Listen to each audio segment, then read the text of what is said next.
All right, so question number 3 of chapter 14 says you perform an electrochemical reaction in which 0.100 mole of copper is reduced to solid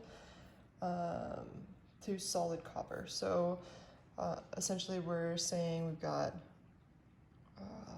this copper plus, and we need 1 electron to reduce it to this neutral solid copper. And it asks how many coulombs of charge are transferred. Well, pretty much the only thing we know are that there's 0.10 mole of copper. But stoichiometrically, for every mole of copper, there's also a mole of electrons. And we know how to figure out how many coulombs are per mole of electrons because we have memorized 96485, this Faraday's constant, coulomb per mole of electrons. So if we can figure out the number of moles of electrons here, we can figure out the total number of coulombs. So let's go ahead and do it. We've got 0.100 mole of copper. We know for every mole of copper plus every mole of copper ion here, copper 1, that there's going to be a mole of electrons required. Now we're in mole of electron town. If this is mole of electron, we have to put that there. So for every mole of electron, we will have a charge of 96485 coulomb. And let's go ahead and calculate this out.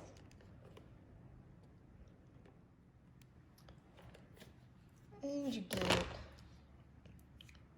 obviously, it's 10% of this, 9648.5 coulombs.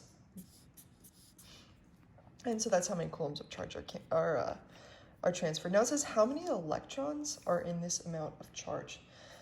There's a few ways to go about this. We know the total number of coulombs, and we know that there's this many coulombs per mole of electrons.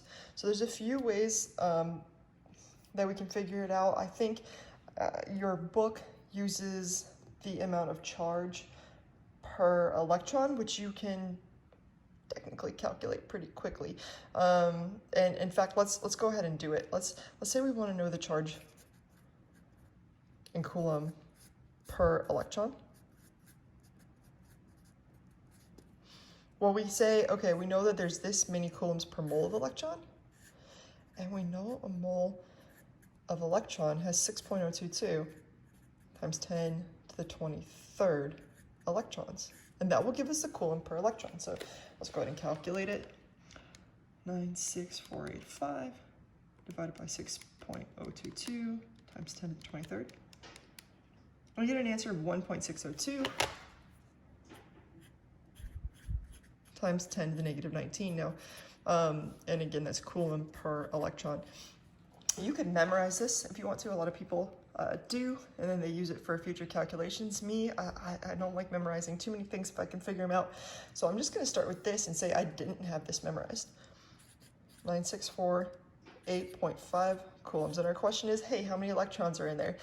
Well, we know that if we had a mole of electrons, we'd have 96485 coulombs for a mole of electrons.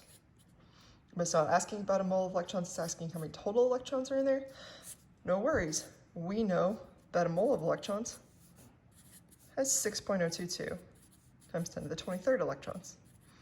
And it's the same calculation as what would be shown in your book, but just a simplified way of thinking about it, I think. So 9648.5 times 6.022 times 10 to the 23rd divided by 96485. Oops, I messed up. I just see it. I saw it right now. 9648.5 times.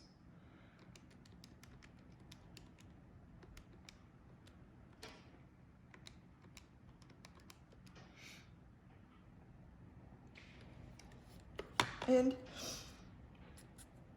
as to be expected, if I have 1/10 of a mole, I should have 1/10 of a mole of electrons because it's 1 to 1, and I get 6.022 times 10 to the 22 total electrons.